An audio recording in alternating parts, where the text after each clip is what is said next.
नमस्कार बच्चों, हम समास का अध्ययन कर रहे हैं और पिछली कक्षा में हमने द्वंद्व समास का अध्ययन किया और उससे पहले हम तत्पुरुष और अव्ययभाव समास का अध्ययन कर चुके हैं।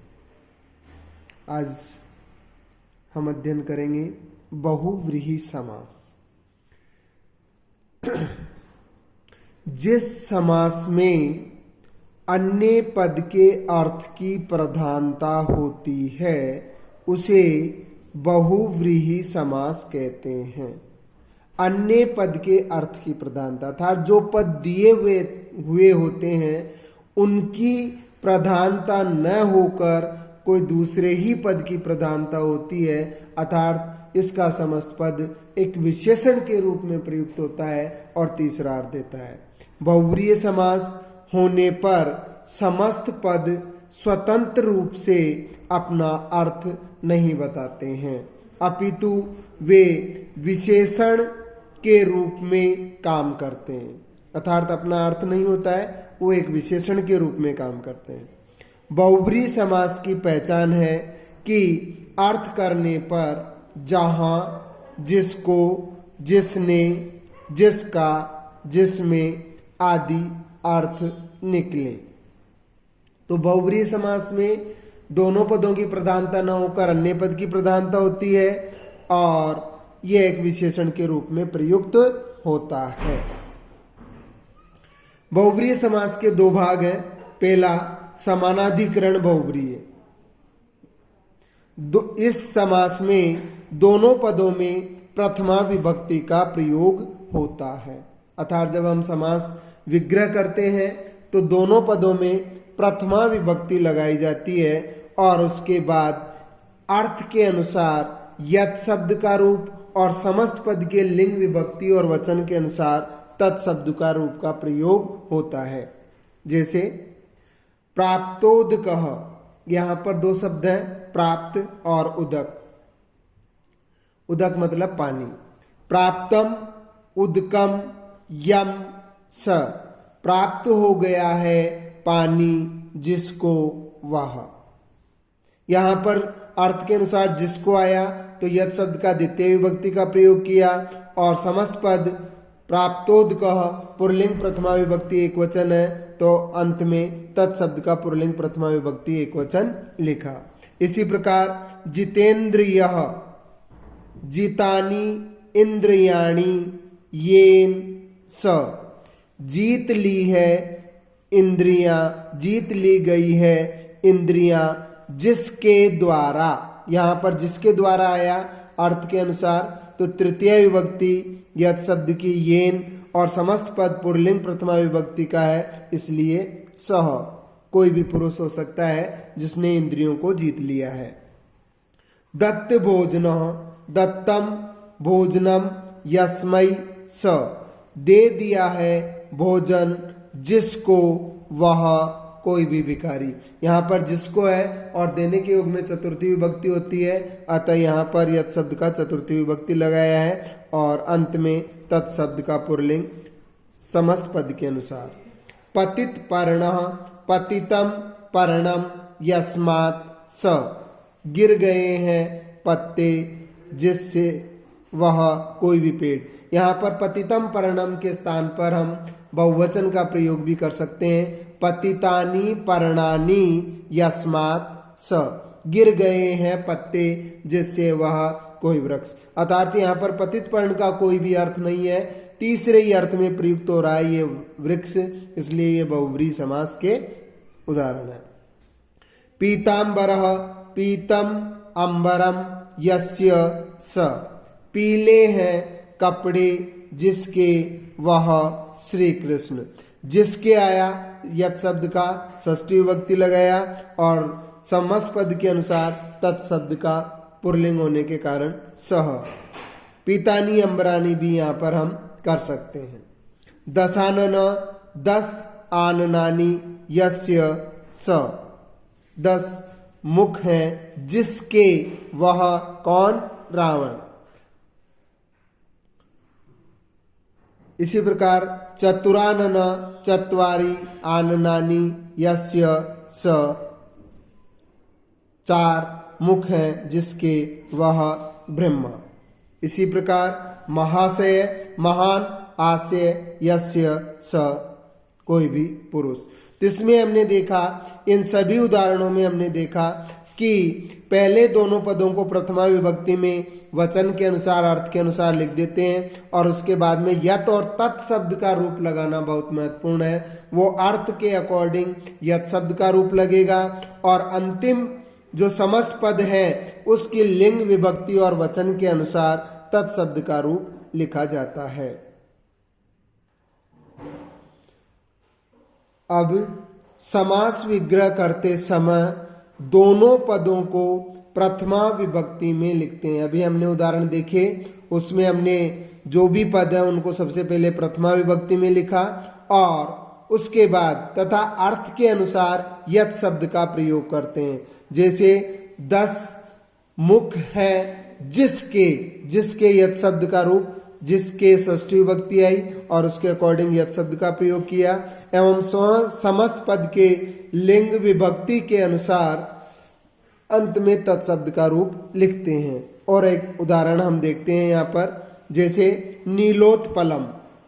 तो सबसे पहले हम ये देखेंगे कि ये पद नपुंसक लिंग प्रथमा विभक्ति एकवचन है, तो अंत में जो हम तत्शब्द का रूप लिखेंगे वो भी नपुंसक लिंग प्रथमा विभक्ति एकवचन होगा।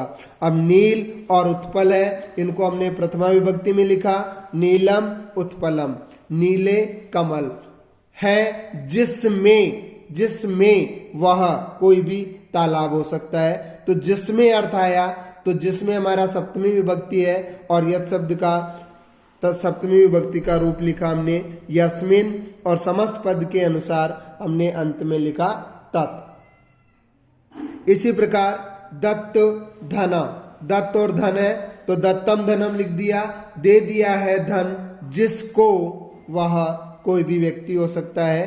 तो यत शब्द में चतुर्थी विभक्ति लगाई, देने के योग में चतुर्थी होती है, यस्मै स। बहुफल, बहु और फल, बहुनी फलानी यस्मिन स, बहुत सारे फल हैं जिस पर वह, कोई भी पेड़ हो सकता है। यत और तत्शब्द का रूप के अनुसार ही हमारा विग्रह होगा। हम दोनों पदों को प्रथमा विभक्ति में आसानी से लिख देंगे, अर्थ के अनुसार यत और तत्शब्द का रूप लगाना है। पीत दुग्ध, पीतम दुग्धम येन स, पी लिया है दूध जिसके द्वारा वह, कोई भी बालक, जिसके द्वारा तृतीय विभक्ति होने के कारण येन और समस्त पद पुरलिंग प्रथमा विभक्ति होने के कारण सह। इसी प्रकार वीर पुरुषः, वीरः पुरुषः यस्मिन स, वीर पुरुष है जिसमें वह, कोई भी गांव हो सकता है जिसमें अधिकतर लोग वीर हों। इसी प्रकार अधीत व्याकरणः, अधीतम व्याकरणम येन स, पढ़ ली है व्याकरण जिसके द्वारा वह, कोई भी विद्वान, अधीत व्याकरणः। यत और तत्शब्द का रूप हम अर्थ के अनुसार लगा रहे हैं, यत का और तत्शब्द समस्त पद के लिंग विभक्ति वचन के अनुसार। लंबोदरः लंबम उदरम यस्य स, लंबा है पेट जिसका वह, कौन, गणेश जी। इसी प्रकार समस्त पद प्रथमा विभक्ति पुरलिंग होने के कारण सह और जिसका अर्थ के अनुसार षष्ठी विभक्ति का यस्य। मृत भार्या मृतः भार्या यस्य स, मर गई है पत्नी जिसकी वह, कोई भी व्यक्ति विदुर। फुल्ल पद्मा फुल्लानी पद्मानी यस्याम सा, खिले हुए हैं कमल जिसमें वह। फुल पद्मा स्त्रीलिंग है, इसलिए अंत में हमने स्त्रीलिंग का तत्शब्द का रूप लिखा और यत शब्द का भी स्त्रीलिंग का रूप ही लिखा, यस्याम जिसमें सप्तमी विभक्ति का। अब हम देखते हैं समस्त पद। विग्रह करना हमने सीखा, समस्त पद बनाते समय हमें किन किन बातों का ध्यान रखना है वो देखिए। समस्त पद कैसे बनता है, जैसे विग्रह दे रखा है सिद्ध अर्थः यस्य स। तो सबसे पहले तो हमें इसमें दो शब्द कौन कौन से हैं वो दोनों पदों को ढूंढना है। सिद्ध और अर्थ दो शब्द हैं। अगर दोनों शब्दों को जोड़ते समय संधि हो रही है तो हमें संधि करनी है। सिद्ध और अर्थ को जोड़ा हमने, सिद्धार्थ बना। अब उसके बाद में अंतिम जो तत्शब्द का रूप है वह किस लिंग विभक्ति वचन का है, उसी लिंग विभक्ति वचन में हम सिद्धार्थ को लिख देंगे। तो यहाँ पर प्रथमा विभक्ति पुल्लिंग है तो सिद्धार्थ को भी प्रथमा विभक्ति पुल्लिंग में लिख देंगे, सिद्धार्थः। इसी प्रकार दुर्बला दृष्टि यस्य तम। यहाँ पर दुर्बल और दृष्टि दो शब्द है। दुर्बल दृष्टि को जोड़ा तो दुर्बल दृष्टि, और लास्ट में लिखा हुआ है तत्शब्द का रूप तम, अर्थात द्वितीय विभक्ति पुल्लिंग एक वचन।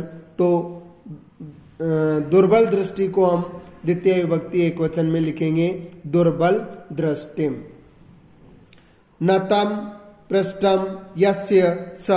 नत और पृष्ठ को जोड़ा, नत पृष्ठ, और सह के अनुसार पुल्लिंग में लिख दिया, नत पृष्ठः। इसी प्रकार विगतः प्राणा यस्य स। निकल गए हैं प्राण जिसके वह कोई भी व्यक्ति, तो विगत और प्राण को जोड़ा, विगत प्राण, और सह के अनुसार पुल्लिंग में लिखा हमने, विगत प्राणः। इसी प्रकार चंद्रः एव मुखम यस्या सा। चंद्रमा के समान मुख है जिसका वह कोई भी स्त्री हो सकती है। तो यहाँ पर चंद्र और मुख है, चंद्रमुख किया, और अंतिम तत्शब्द का रूप स्त्रीलिंग है तो चंद्रमुख का स्त्रीलिंग में पद बनाया हमने और वह बना चंद्रमुखी। इसी प्रकार प्रियम दर्शनम यस्या सा। प्रिय और दर्शन, और अंतिम पद स्त्रीलिंग का है तो इसको स्त्रीलिंग में लिखा, प्रिय दर्शनी। इसी प्रकार आरूढ़ वृक्षः येन स। आरूढ़ और वृक्ष दोनों को जोड़ा, आरूढ़ वृक्ष, और स के अनुसार पुल्लिंग में लिखा, आरूढ़ वृक्षः। नष्टा शक्ति यस्य स। नष्ट और शक्ति दोनों को जोड़ा, नष्ट शक्ति, और अंतिम पद पुल्लिंग होने के कारण पुल्लिंग में लिखा, नष्ट शक्ति ही। कृष्णा मति यस्य स। काली है बुद्धि जिसकी, खराब बुद्धि है जिसकी, वह कोई भी व्यक्ति। कृष्ण और मति है तो कृष्णमति, और पुल्लिंग होने के कारण इसको पुल्लिंग में लिखा, कृष्णमति। इसी प्रकार श्वेतम अंबरम यस्य। श्वेतम अंबरम यस्या सा। सफेद हैं कपड़े जिसके वह। तो श्वेत और अंबर है यहाँ पर, तो श्वेतांबर बना, और अंतिम पद स्त्रीलिंग होने के कारण इसको स्त्रीलिंग बनाया, श्वेतांबरः। निर्गतम भयम यस्मात् स। निर्गत और भय, निर्गत भय, और अंतिम पद तत्शब्द पुल्लिंग होने के कारण पुल्लिंग में लिखा, निर्गत भयः। अब है समास का दूसरा भाग, व्यधिकरण बहुब्री। कुछ ही उदाहरण इसके मिलते हैं। इसमें दोनों पदों में विभक्ति भिन्न भिन्न होती है। उसमें दोनों पदों में एक ही विभक्ति होती थी, प्रथमा, और इसमें अर्थ के अनुसार विभक्ति होती है। जैसे धनुष पाणी, अर्थ करेंगे हम, धनुष है हाथ में जिसके वह कोई व्यक्ति। तो धनुष, धनु, हाथ में, पाणी में सप्तमी विभक्ति लगाएंगे, पाणौ यस्य स। धनुष है हाथ में जिसके वह। इसी प्रकार चक्रपाणी, चक्रम पाणौ यस्य स। चक्र है हाथ में जिसके वह। और अंत में चंद्रशेखर, चंद्रः शेखरे यस्य स। चंद्रमा है शिखर पर जिसके वह। इस प्रकार हमने बहुब्री समास का अध्ययन किया, और आज हमारा समास का जो हमारे पाठ्यक्रम में है उसके अनुसार समास समाप्त हुआ। समास में हमने अव्ययी भाव, तत्पुरुष, द्वंद्व और बहुब्रीहि समास का अध्ययन किया। इन सभी समासों का विग्रह करना और समस्त पद बनाना हमें आना चाहिए। धन्यवाद।